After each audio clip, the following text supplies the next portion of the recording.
안녕하십니까.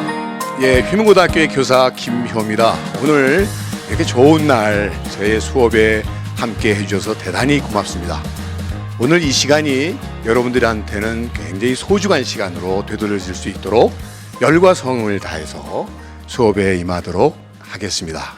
오늘 여러분들과 함께 다뤄볼 주제는 오늘날 한국과 일본 사이에 많은 현안 문제가 있습니다만 그 중에서도 여러분들이 가장 관심이 있어 할 만한 독도 영유권 분쟁에 대해서 함께 생각해 보고자 합니다. 실제로 수업에서나 많은 매스컴을 통해서 어떤 의미에서는 너무나 많이 들어온 이야기다 보니까 좀 식상한 주제일 수도 있고 혹은 또 좀 무거운 주제일 수도 있겠습니다만은 선생님은 좀 새로운 시각에서 이 문제를 좀 접근해 보고자 합니다. 그래서 오늘 제목을 비데이, 우도, 그리고 독도, 그곳에 파라다이스가 있다라는 제목을 한번 정해 보았습니다. 아무래도 여러분들이 좀 생소한 지명이 들어있어서 어떤 이야기를 전개해 주실까 이렇게 궁금하실 것 같습니다. 비데이는 아이슬란드라고 하는 나라에 있는 섬 이름입니다. 또한 우도는 아마 여러분들도 가보신 적이 있을지 모르겠는데요. 제주도에 있는 섬 속의 섬 우도입니다. 그리고 우리 땅 독도. 이렇게 세 섬 이야기를 묶어서 독도 이야기를 한번 꾸며보려고 합니다. 참고적으로 오늘 강의가 어떻게 진행될지를 예상하실 수 있도록 하기 위해서 저에 대해서 잠깐 소개를 해드리도록 하겠습니다. 저는 현재 고등학교에서 한국사를 비롯한 동아시아사와 세계사를 가르치고 있습니다. 늘 역사 교과서 속에서 다루고 있는 역사의 현장과 문화유산을 직접 찾아보고 이를 사진으로 담아서 우리 학생들과 그 감동을 나누는 일을 가장 큰 기쁨으로 삼고 이렇게 지내오고 있습니다. 그러다 보니까 국내는 물론이고요. 세계의 많은 나라들을 직접 답사해 왔습니다. 그러다 보니까 20년 나라 수로 세 보니까 한 80개국을 여행했습니다. 오늘 여러분들에게 들려줄 그리고 보여드릴 사진들도 그러한 여행 속에서 담은 이야기들과 또 사진들로 이렇게 꾸며드릴 것입니다. 어떤 의미에서 많은 사진들이 있지만 그 중에서 가장 시원한 풍경을 담은 사진들로만 선별해서 약 한 90장 정도를 준비했습니다. 시원한 풍경 사진 속에서 이 독도 영유권 분쟁의 어떤 시원한 해결책을 한번 찾아보도록 이렇게 하겠습니다. 자, 이 독도 영유권 분쟁을 이야기하기 전에 그 배경을 좀 간략하게 정리하고 가도록 하겠습니다. 여러분들이 아마 이미 익숙한 장소일 텐데요. 서울 정동에 있는 중명전입니다. 중명전이 갖는 역사적 의미는 많이 있습니다만 그 중에서 가장 중요한 의미를 담고 있는 것은 바로 우리의 대적 주권이었던 외교권이 박탈당한 을사늑약의 현장이라는 것이죠. 1905년 11월 18일 새벽 1시에 바로 그 시점부터 오늘 우리의 주제는 시작한다고 생각하시면 아마 될 겁니다. 이후에 대한제국은 멸망하고 식민지화의 과정을 겪었고요. 다시 우리가 주권을 회복할 수 있는 때가 이른 것은 1945년입니다. 올해 2015년을 기준으로 한다면 해방 70주년입니다. 또한 그간 단절되었었던 일본과 대한민국의 국교가 정상화된 것은 50주년이 되는 해입니다. 이렇게 오랜 기간 식민지 지배 이후에 한일 관계는 오래 회복되었습니다만 여전히 한일 간의 외교 관계는 여전히 녹록하지 않습니다. 뿐만 아니라 독도 영유권 분쟁과 같은 많은 사안들이 전혀 실마리를 찾지 못한 채 감정적인 대립만이 심화되고 있는 게 오늘의 현실입니다. 이런 상황은 우리를 둘러싼 중국과 일본의 경우도 마찬가지입니다. 이미 아시다시피 경제적인 면에서 일본을 앞서 세계 G2 국가로 부상한 중국은 군사력에 있어서도 일본을 압도한다는 사실을 세계에 알리기 위한 하나의 제스처로 올해 9월 3일 날 대대적인 군사 퍼레이드를 벌였던 것을 여러분들은 아마 매스컴을 통해서 보셨을 겁니다.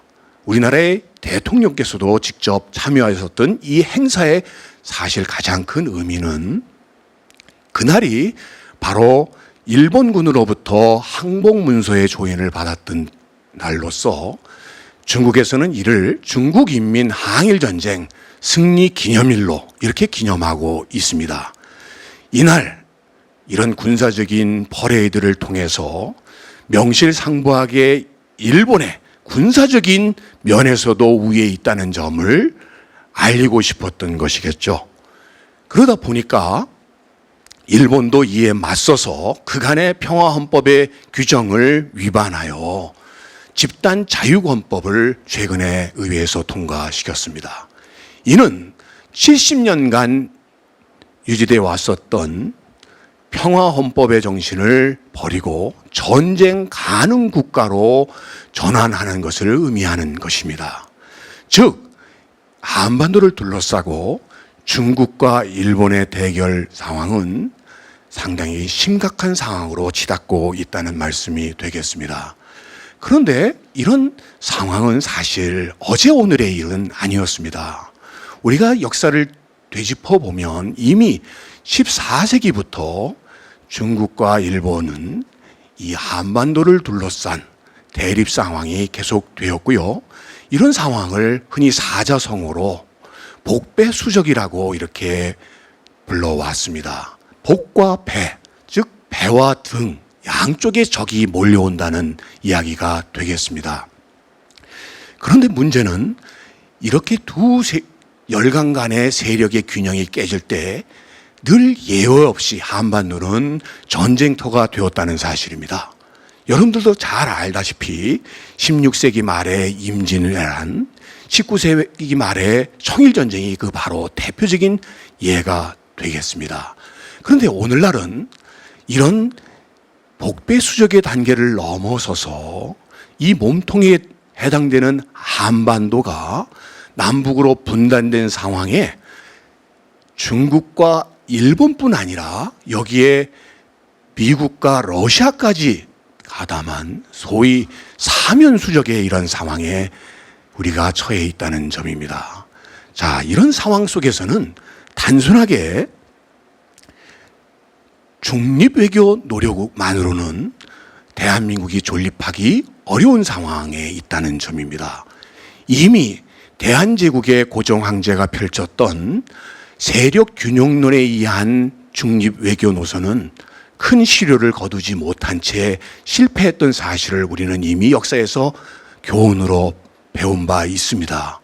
지금 이 상황에서 우리가 해야 될 일은 바로 경제적 실력을 키우고 또 한편으로는 군사적 역량을 높일 뿐만 아니라 한류로 대표되는 문화적인 매력까지 두루 발전시킴으로써 바로 이 주변 열강들이 넘보기 어려운 민주국가로 발전하는 길이라고 볼 수 있습니다. 그런 의미에서 오늘 우리에게 가장 시급한 문제는 실력을 확보하는 데 있겠고요. 그런 의미에서 오늘 여러분과 함께하는 이 강의는 바로 독도 문제 새로이 바라보기는 어떤 의미에서 그런 실력 확보의 첫 출발점이 되었으면 좋겠다 하는 생각에서 이 강의를 마련하게 되었습니다. 자, 본격적으로 독도 문제를 다루기 전에 우리가 독도에 대한 기본적인 내용들은 한번 짚고 가보도록 하겠습니다. 먼저 이 독도는 우리가 어릴 때부터 불러왔던 독도는 우리 땅이라는 노래의 가사말 때문인지 늘 독도는 외로운 섬 하나로 이렇게 기억하고 있습니다. 그러나 실제로 독도는 동도와 서도를 비롯한 37개의 섬, 거기에 암초까지 포함을 하게 되면 무려 91개의 섬군을 포함하고 있다. 이렇게 기억하시면 좋겠습니다. 두 번째는 이 독도라고 하는 말의 뜻입니다. 원래 의미는 바로 돌섬을 의미하는 말이었습니다. 그래서 1900년 대한제국은 그 돌섬의 의미를 담은 석도라는 명칭을 사용했고요. 그해 바로 울릉도의 부속 도서로서 독도를 편입시킴으로써 명실상부하게 독도를 우리 땅으로 천명하셨습니다. 그것이 바로 1900년 10월 25일이었죠. 그래서 우리가 지금도 10월 25일을 독도의 날로 기념하는 이유가 거기에 있는 것입니다. 이에 대해 일본은 독도 영유권 분쟁의 단서로서 주장하는 내용이 바로 이런 내용입니다. 일본은 우리가 얘기하는 독도는 울릉도 옆에 있는 죽도이며 1905년 2월 소위 시마네현에 편입시켰던 그들이 부르는 바 다케시마와는 별개의 섬이라는 주장을 펼치고 있습니다. 즉 울릉도를 볼 때 울릉도 주변에는 44개의 부속 섬이 있습니다. 그 중에서 가장 큰 섬으로 울릉도와 4km 정도 떨어져 있는 저 죽도를 일본은 우리가 주장하는 독도로 얘기함으로써 다케시마의 영유권 주장의 근거로 삼고 있다는 점입니다. 자, 그러면 이제부터는 본격적인 독도 이야기를 지난 여름 제가 다녀온 유럽 여행으로부터 한번 시작해 보도록 하겠습니다. 저의 여행은 영국의 런던에서부터 시작을 해서 아일랜드와 포르투갈, 아이슬란드 등을 거치는 이런 여정의 여행을 했습니다. 이 4주간의 여행을 중에 세계 문화유산도 다녀왔습니다만 특히 관심을 두고 찾아갔던 곳이 바로 각 나라에 있는 바닷가의 절벽을 찾아보았습니다. 전체적으로 이번 유럽 여행에서 느꼈던 점을 두 가지로 압축해서 말씀드리도록 하겠습니다. 자, 영국 런던의 웨스트민스터 사원과 테임스 강변의 모습이 되겠습니다. 저는 딱 20년 전에 이 장소에 갔었던 적이 있었습니다. 그런데 이번 여행을 통해서 정말 놀라웠던 점이 두 가지가 있었습니다. 첫 번째는 20년 전에 그토록 감동적이었던 유럽의 모습이 20년 후의 오늘에는 전혀 감동적이지 않았다는 점입니다. 왜냐하면 너무나 다른 것이 없었기 때문입니다. 이 이야기는 20년 전에 있었던 그 자리에 웨스트민스터 사원이 있고 테임스 강변에 백파이프를 연주하는 사람이 그 자리에 있기 때문이 아니라 우리의 삶의 모습이 너무나 20년 사이에 유럽과 똑 닮아졌다는 점입니다. 너무나 먹고 사는 부분들이 똑같아져서 더 이상 유럽 구경을 통해서 여행을 통해서 신기한 점을 문화적인 충격을 발견하기 어려웠다는 점입니다. 이는 그간 근대화는 곧 유럽화, 서구화라는 등식 아래 우리는 발전의 모델을 너무나 서구에서 찾았고 그러다 보니까 우리의 장점을 버리고 너무나 급격하게 서구를 담는 데에만 20년의 세월을 보내다 보니 오늘의 우리의 모습보다는 완전히 유럽의 모습이 우리의 모습이 돼버리지 않았나 싶습니다.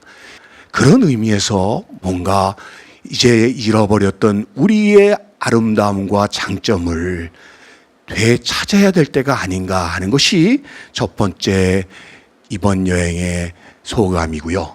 두 번째는 여러분들 런던에 있는 그리니치 천문대의 모습이 되겠습니다. 이곳은 세계의 표준시의 기준이 되는 본초 좌우선이 지나는 곳이라 그 선 앞에 많은 관광객들이 줄을 지어 있는 것을 보실 수가 있습니다. 사실 이번 유럽을 여행하면서 순간순간 착각에 빠졌던 적들이 있었습니다. 뭐냐면 여기가 유럽이 아니라 중국인가 이런 생각이 들 때가 많았습니다. 그만큼 많은 중국인들이 유럽을 여행하고 있었습니다. 특히나 많은 중국 학생들이 단체로 유럽을 견학하는 모습들을 볼 수 있었습니다. 그러다 보니까 지금 사진에서도 확인할 수 있는 것처럼 관광객의 대부분이 중국인들이 차지하다 보니 1840년 아편전쟁으로 청나라 제국을 거꾸러뜨렸던 영국의 자존심, 종이 호랑이로 비하했었던 영국의 자존심은 어느새 사라지고 이제 영국 정부는 중국에 열렬한 러브콜을 보내는 상황이 되었습니다. 이는 결국 중국의 우뚝선 경제력이 바로 그 중요한 원인이 되었겠죠. 뿐만 아니라 이제 유럽은 자기들이 아닌 아시아에서 새로운 발전의 해답을 찾으려고 하고 있습니다. 그런 의미에서 이제 유럽에서는 아시아인이 주류가 되고 있는 세상이 되고 있습니다. 그런 의미에서 여러분들도 이젠 아시아를 넘어 세계로, 이젠 거꾸로 유럽을 넘어 우리 나라에서 이제 그 정답을 찾아야 될 때가 됐다. 이런 생각이 들었습니다. 자, 이번에 여행을 간 나라들 중에 그나마 저에게 굉장한 황홀한 체험을 주었던 나라는 아이슬란드였습니다. 최근에 우리나라 사람들도 아이슬란드의 여행객들이 점차 늘어나고 있는 추세에 있는데요. 그것은 우리나라와 전혀 다른 자연 환경을 갖고 있기 때문일 겁니다. 그래서 요즘 인터넷에서 아이슬란드를 검색해 보면 이런 검색어들이 쫙 뜹니다. 정말 이 말들이 하나 거짓 없이 경이롭고 신비로운 아이슬란드의 모습을 간직하고 있었습니다. 사진을 통해서 한번 확인해 보시죠. 흔히 아이슬란드에만 이러한 오로라 현상이 나타나는 것은 아닙니다만 아이슬란드 하면 이런 환상적인 자연현상인 오로라로 대변될 정도로 환상의 나라로 이렇게 알려져 있습니다. 주기적으로 이렇게 분출하는 간헐천의 모습 또한 정말 신기한 자연현상으로 아이슬란드의 중요한 관광 자원이 되고 있습니다. 또한 나라의 이름처럼 아이슬란드에는 이런 빙하가 발달해서 한여름에도 이런 빙하를 구경할 수 있었고요. 또 이것이 유빙이 되어 이렇게 흘러가는 모습도 이번에 만날 수 있었습니다. 또 요즘 아이슬란드를 대표하는 하나의 테마파크로서 이 블루라군이라고 하는 이런 온천도 방문할 수 있었습니다. 특이하게도 이 온천수의 색깔이 아주 신비로운 이런 색깔을 띠고 있는데 이는 바닥이 석회 진흙으로 되어 있어서 이런 색깔을 띈다고 합니다.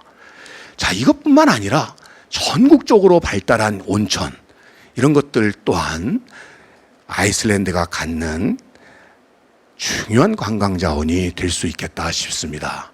이 아이슬란드는 대륙판이 서로 부딪히는 그러한 대륙판이 부딪히는 지역이기 때문에 지금도 여전히 이러한 지질 변동이 활발하게 나타나고 있습니다.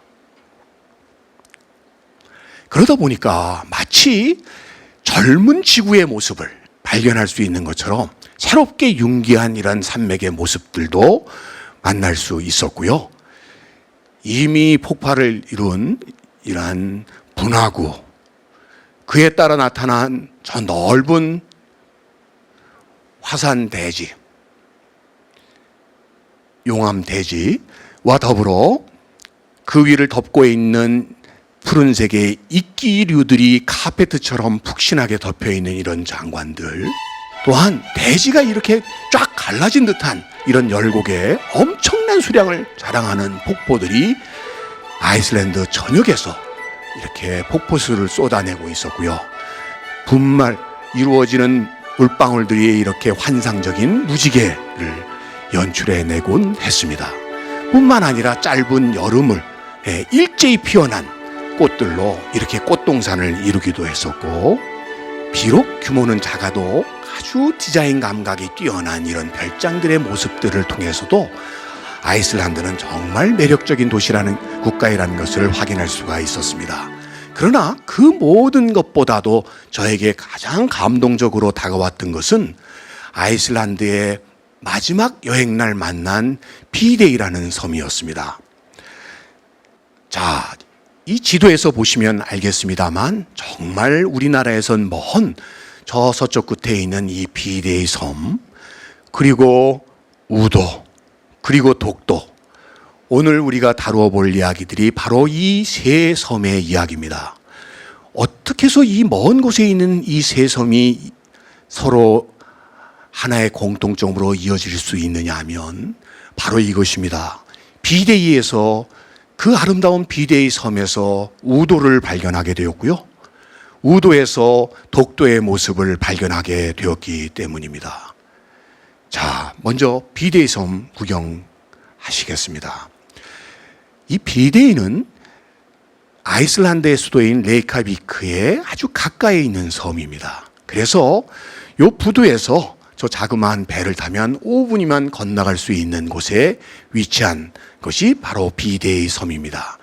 특히나 이 비데이 섬을 더욱 신비롭게 만드는 것은 그 뒤에 배경이 되고 있는, 아직도 여전히 잔설이 남아있는 에스야 산이 있기 때문에 더욱 아름다운 것 같습니다.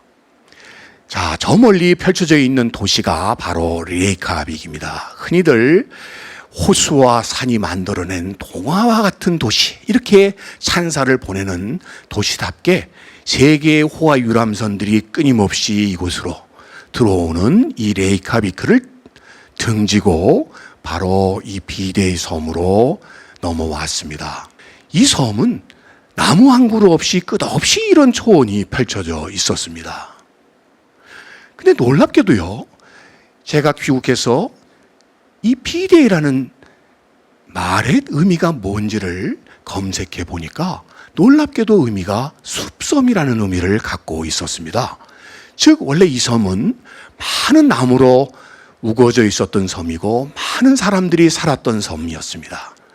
그러던 그 섬이 사람들에 의하여 목초지가 개간되고 결국 이런 자연 환경이 훼손되는 가운데 오늘은 나무 한 그루 없고 사람이 살지 않는 이런 섬으로 바뀌어버렸다는 것이죠.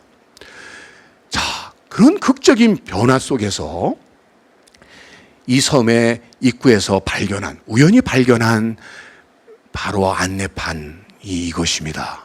이 안내판에 써 있는 글이 저를 크게 감격하게 했습니다. 파라디스. 저쪽으로 파라다이스가 있다고 안내하고 있었습니다. 그래서 저는 저 안내판의 방향을 따라 이 섬을 거닐게 되었습니다. 나를 제일 먼저 마중했던 것은 바로 저 새였습니다. 북극제비 갈매기라고 하는 갈매기 쳐놓고는 굉장히 크기가 작은 새인데요, 대단히 이동거리가 긴 철새라고 합니다. 이 새가 얼마나 공격적인지 정지 비행을 하면서 끝없이 나를 위협했습니다. 왜 그런가 했더니 바로 그들은 이곳에 이 모래밭에 알을 낳고 알을 품고 있는 포란하는 단계에 있었기 때문입니다. 한마디로 현재의 이 비데이는 바로 이런 철새들의 파라다이스였던 것이죠. 그래서 이곳을 피해서 나는 새로운 파라다이스를 찾아 이 섬 외곽에 마련된 데크를 따라 거닐게 되었습니다. 한여름이라 많은 꽃들이 일제히 피어나서 정말 꽃동산을 이루어냈을 뿐만 아니라 여기에 아주 멋진 하늘, 여기에 더욱 이 섬을 신비롭게 느끼게 만들었던 것은 바로 저 돌 기둥이었습니다. 이 선사시대 이래로 바로 이 돌맨이라고 불렸던 이 선돌의 문화가 있어 왔었죠. 바로 이런 신성한 지역을 가리키는 이런 선돌 문화를 상징하듯이 이 곳곳에 외곽 지역에 세워진 이 돌 조각들은 비대의 섬을 나에게 더욱 신성한 섬으로 받아들이게 하였던 것입니다. 섬을 돌면서 보이는 곳곳마다 너무나 아름다움에 빠져들게 되어서 저는 무수하게 이 아름다움을 담고 싶어서 사진기를 눌러댔습니다. 여러분들에게 이 감동이 어떻게 전해질 수 있을지 모르는데요. 사실 돌아와서 다시 사진을 되돌려 보니 그때의 감동을 느낄 만한 사진들은 거의 없었습니다. 여러분들은 그냥 선생님의 시원찮은 사진 실력 때문에 제대로 담지 못했던 비대의 감동을 비록 사진이 보여주지는 못하지만 함께 느껴주셨으면 참 좋겠습니다.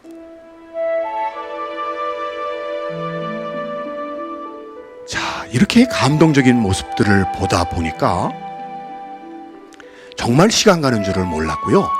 그러면서 새롭게 점차 발견하게 된 사실이 있습니다. 이는 뭐냐면 해안가의 모습들이, 주상절리가 발달한 모습들이 우리나라 제주도와 우도에서 봤던 모습들을 닮아 있다는 점이었습니다. 더더군다나 이곳에서 만났던 많은 꽃들은 우리나라에서도 피고 있는 꽃들이거든요. 이것은 미나리 아제비라는 꽃으로 우리나라의 제주도와 우도에서도 얼마든지 발견할 수 있는 이런 꽃입니다. 이것이 바로 노랗게 꽃밭을 이루어서 피어져 있는 모습들을 보면서 점차 이 비데이는 정말 파라다이스였다. 그러나 우리나라의 우도도 그런 면에서는 파라다이스가 될 수 있지 않을까 하는 생각을 하게 되었습니다. 더더군다나 이제 오후 3시가 돼서 이제 배가 고파서 이렇게 얼이 빠져 헤매다 이제 제정신이 들어서 발견한 저 말을 보는 순간 더욱 제주도가 바로 비대에 못지않은 환상의 섬 파라다이스가 될 거라는 생각을 하게 이르렀습니다. 자, 비데이를 떠나면서 마지막 인증사진을 찍고 그곳에서 제가 제 감상을 놓치지 않기 위해 수첩에 적으면서 그때 그 순간에 기획했던 이야기가 바로 오늘 여러분들에게 들려주는 이야기가 되겠습니다. 그래서 이야기를 바로 이어 우리나라의 아름다운 섬 제주도 이야기로 이어가 보도록 하겠습니다. 제주도는 정말 여러 번 갔습니다. 가고 또 가고 가도 또 가고 싶은 섬이 제주도입니다. 흔히들 우리나라의 제주도보다 훨씬 아름다운 섬들이 많이 있을 거라고 생각하기 쉽지만 이것은 단순하게 제주도의 순간적인 스쳐 지나가는 모습만을 봤기 때문이고요. 제주도의 속모습을 제대로 즐긴 사람이라면 거기다가 세계의 그 유명하다는 아름다운 섬들을 직접 가본 입장에서 보더라도 제주도는 그 어떤 나라에도 지지 않을 정말 아름다운 섬입니다. 그 제주도의 아름다운 섬 바닷길, 올레길을 돌던 중에 발견한 섬이 바로 우도였습니다. 여러분들 중에서도 아마 우도를 갔다 오신 분들이 있을지 모르겠는데요. 우도는 바로 제주도 동쪽 성산 지역에 있습니다. 사진에서 보시는 성산 일출봉은 잘 아실 테고요. 세계 자연유산에 등재되어 있죠. 그것과 마주보고 있는 왼쪽의 섬이 바로 우도입니다. 해가 막 떠오를 때 그 모습을 통해서 더 확실하게 아실 수 있을 텐데요. 자, 성산 일출봉과 마주보고 마치 소가 누워있는 형상이다라고 해서 붙여진 이름이 우도입니다. 자, 그러면 우도를 한번 같이 구경해 보시죠. 우도의 아름다움으로 제일 먼저 꼽고 싶은 것은 바로 이 사빈백사입니다.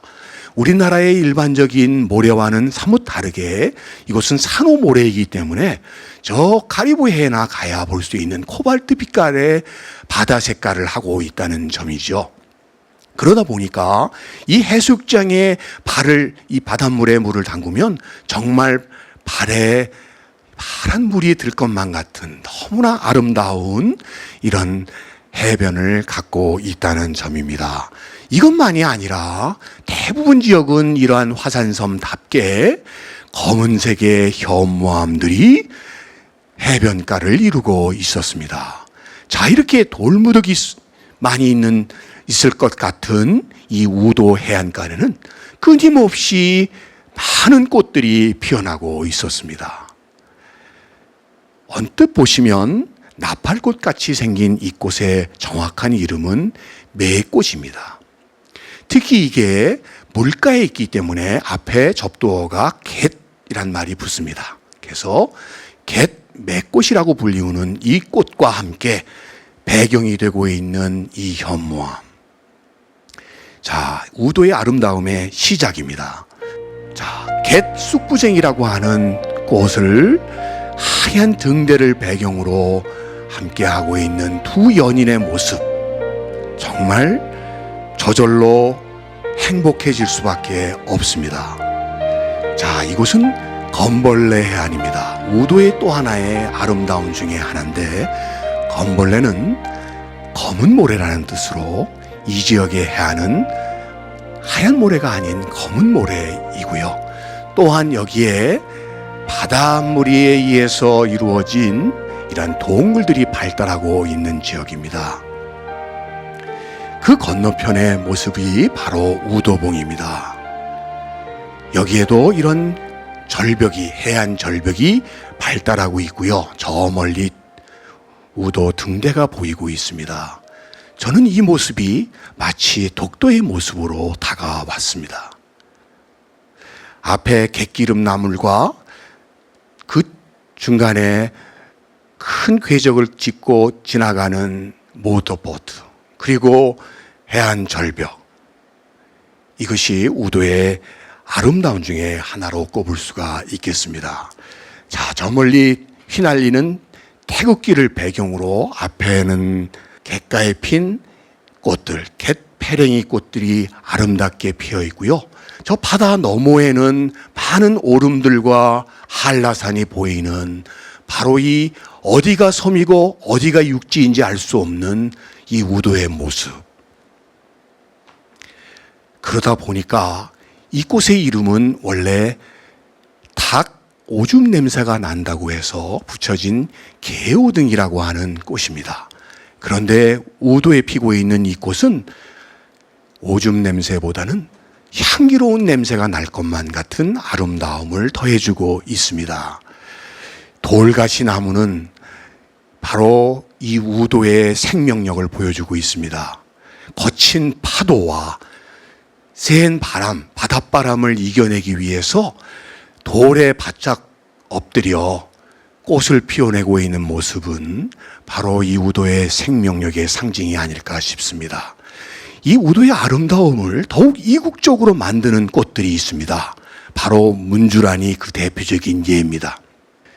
어디서 어떤 방법으로 이 우도에까지 흘러왔는지는 모르지만 이 꽃이 활짝 피면서 제주와 우도를 더욱 이국적인 아름다움으로 인도하고 있습니다.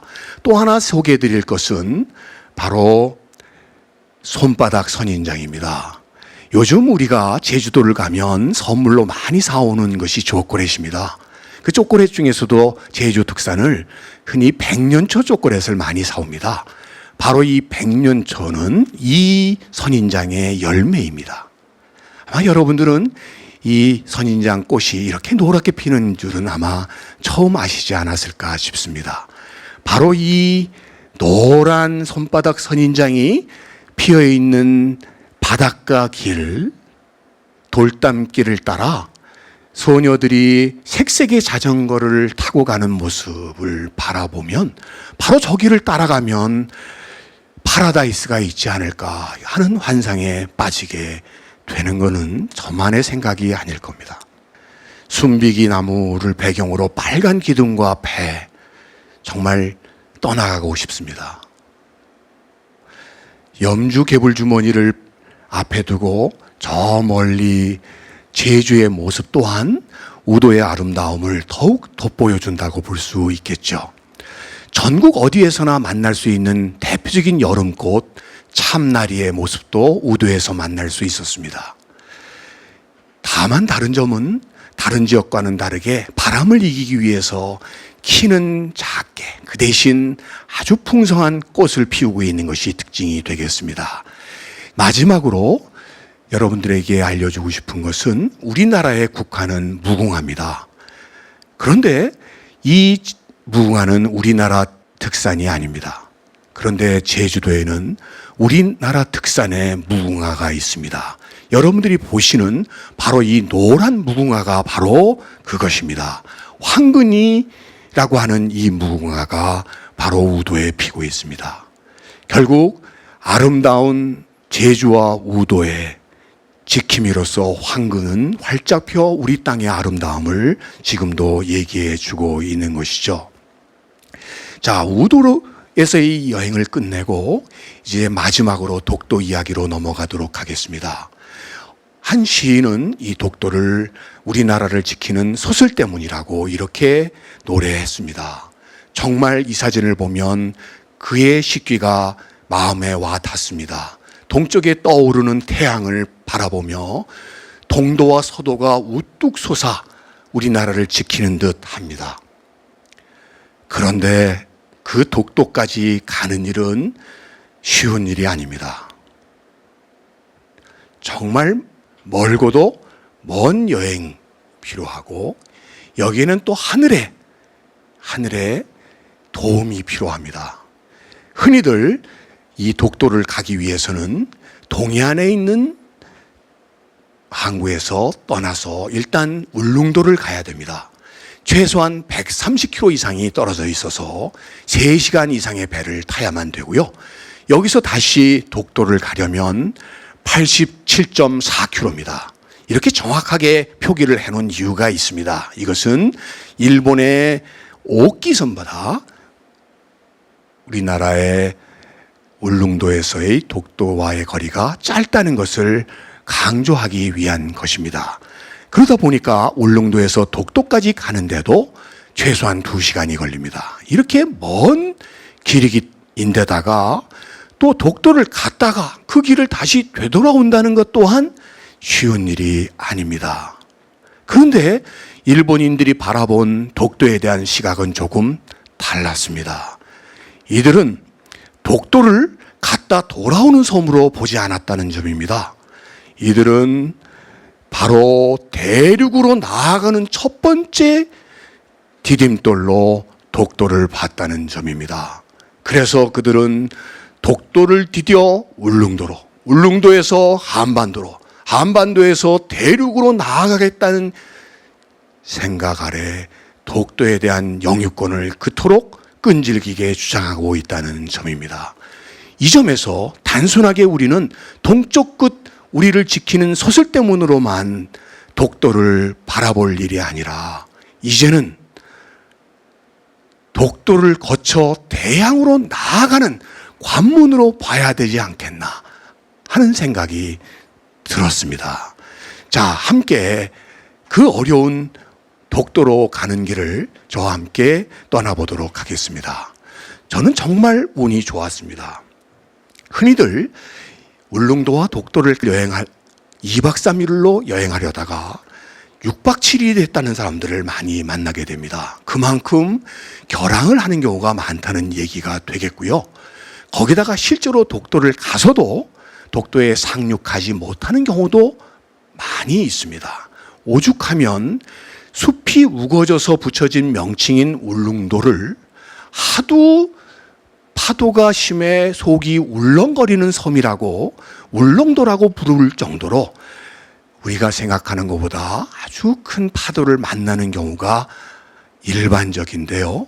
저는 전혀 그런 경험 없이 너무 편안하게 보는 것과 같이 이렇게 좋은 날씨에 2박 3일 만에 독도를 보고 올 수 있었습니다. 자, 이 행운의 여행 함께 가시죠. 자, 강릉을 떠난 이 배가 저 멀리 울릉도를 도착을 할 즈음은 아침 8시에 떠난 배가 거의 12시가 되어서 도착을 하게 되고요. 자, 거기서 점심을 먹고 바로 오후 2시 배를 타고 이 독도 관광선을 타고 2시간을 걸려야 도착할 수 있는 곳이 바로 저 독도입니다. 자, 이 독도, 그런데 안타까운 점은 이곳을 상륙해서 자유롭게 둘러보고 여유롭게 이 독도의 아름다움을 즐길 수 있으면 참 좋을 텐데 여건이 그렇지 않다는 점입니다. 저는 굉장히 운이 좋았습니다. 특별한 경우여서 잠시나마 이 독도에 올라 다음에 보여드리는 사진들을 찍을 수가 있었습니다. 독도에 가장 첫 번째 들어온 모습은 깊이를 알 수 없는 아주 짙은 바다 색깔입니다. 지표로 올라온 것은 얼마 되지 않지만 독도는 해저 2000m 깊이로부터 용솟음치는 섬이라는 점을 잊지 말아야 됩니다. 바로 이 짙은 바다가 바로 이를 증명해 주고 있고요. 바로 이런 넓은 바다가 만들어낸 해안 절벽, 그리고 다양한 모습의 작은 섬들, 다양한 이름들이 붙여져 있는 이런 섬들을 이곳에서 만날 수 있었습니다. 새들의 고향이라고 할 만큼 이러한 갈매기들도 많이 만날 수 있었고요. 아주 아름다운 모습들의 여러 가지 모습을 가진 이런 섬들을 볼 수 있었지만 대체로는 해안 절벽, 도저히 기어 올라갈 수 없는 절벽으로 둘러싸여 있는 것이 바로 독도였습니다. 자, 보시는 것이 바로 서도입니다. 독도의 유일한 주민이 살고 있는 집이 해안가에 한 채 보이실 겁니다. 그리고 이것은 동도의 모습입니다. 등대와 독도를 지키는 시설은 다 동도에 집중되어 있습니다. 자, 이렇게 돌섬으로 이루어진 이 독도에도 우리가 해안가에서 만날 수 있는 많은 식물들을 이곳에서도 만날 수 있었습니다. 지금 보시는 것은 동해안에서도 늘 만날 수 있는 땅채송화가 되겠습니다. 아직 제철이 아니라 활짝 피지는 않았지만 여기저기 노란 꽃잎을 터뜨리고 있었습니다. 이처럼 돌만이 있을 것 같은 이 섬에도 이런 생명들이 우리나라의 어떤 곳에서 만날 수 있는 이런 생명력들을 이곳에서 만날 수 있었고요. 왕해국이라고 하는 바다 국화도 이곳에서 만났습니다. 저는 지난 2012년 우리 학생들과 함께 독도를 방문했습니다. 그 해가 마침 신라장수 이사부가 울릉도를 복속했던 지 1500주년이 되는 해여서 그런 기념비적인 해에 맞추어 이곳을 방문할 수가 있었던 것이죠. 자, 그날 만났던 저 펄럭이는 태극기와 저 멀리 보이는 대한해협과 태평양을 보면서 여기서 그치지 않고 저 먼 바다로 계속 나아가고 싶었던 마음이 지금도 간절하고요. 뿐만 아니라 이때에 느꼈던 감동은 비록 세월이 지났지만 여전히 저에게 남는 이유는 독도가 우리에게 주는 감동이 그만큼 크기 때문이 아닐까 싶습니다. 그런 의미에서 이번 여행을 통해서 유럽인들의 지혜를 여기 독도에 한번 적용하고 싶습니다.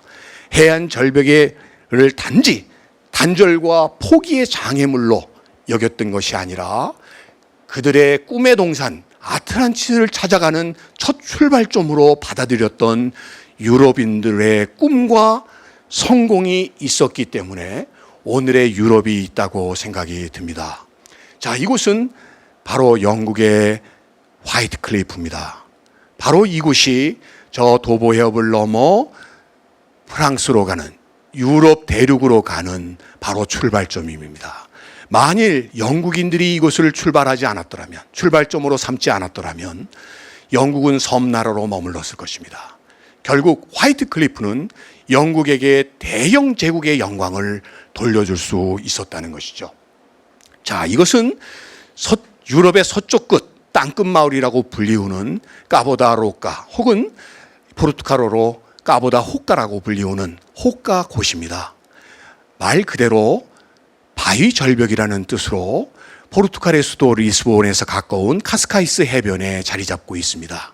자, 이곳에서 바라보이는 저 바다가 바로 대서양입니다. 이 어마한 대서양을 포르투갈인들이 꿈과 희망을 가지고 건너지 않았더라면 대항해 시대는 늦춰졌을 것입니다. 그들에게 있어서 아틀란티스, 바로 황금의 땅을 찾아가려는 용기가 있었기 때문에 오늘도 저 바다는 어틀랜틱 오션이라고 불리워지는가 봅니다. 자, 이곳은 바로 아일랜드 서쪽 올웨이 지역에서 만난 바로 클리프 모어가 되겠습니다. 어떤 의미에서 우리나라의 독도를 닮은, 혹은 제주도를 닮은 이 해안 절벽은 신대륙을 향한 희망을 품고 아일랜드인들에게는 바로 희망의 출발점이 되었기 때문에 오늘의 아일랜드가 있을 수 있었다고 볼 수 있습니다. 자, 여러분, 그런 의미에서 나는 우리 땅 독도를 대한 해협의 관문을 넘어 태평양으로 뻗어나가는 희망의 파라다이스로 보았으면 합니다. 북아일랜드의 자이언트 코즈웨이, 이런 웅장함, 혹은 호주 남부 빅토리아주에 펼쳐져 있는 더 그레이트 오션 로드 못지않은 그 장대함을 우리는 독도에서 발견할 수 있습니다. 이제 독도는 동쪽 끝이 아니라 희망과 미래의 시작인 파라다이스로 우리가 받아들일 때 독도는 결코 작고 외로운 섬이 아닙니다. 독도는 그런 의미에서 더 그레이트를 붙여줄 수 있는 섬이 될 수 있고, 더욱 독도는 소중히 간직하고 지켜야 될 파라다이스가 되리라고 믿습니다. 더 그레이트 독도, 여러분들도 동의해 주신다면 박수로 함께 뜻을 모아주시면 좋겠습니다. 감사합니다. 오늘 제 수업은 여기까지 마치도록 하겠습니다. 경청해 주셔서 감사합니다.